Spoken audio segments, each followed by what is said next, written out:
In this video, I'm going to show you how to create a showcase page. But before I do that, let me explain the concept to you.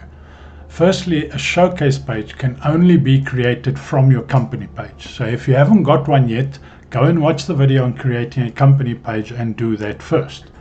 The next thing is a showcase page is, for example, if you have 3 products, you can create a showcase page for each of those products.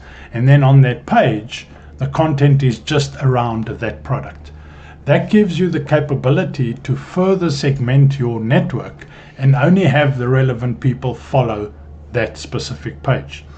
So here we are on the LinkedIn homepage or newsfeed, and here on the left hand side you can see where your pages are. So you need to go to your company page, and then here on the left hand side you see there's a create button, so you click on create, and down at the bottom you will see create a showcase page. Click on there. Now the process from this point forward is exactly the same as creating your company page.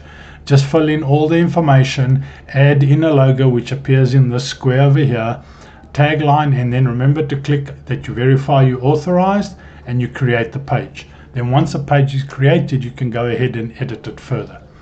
I hope you found this video useful. Please check out the other videos in this playlist on other functionality on LinkedIn.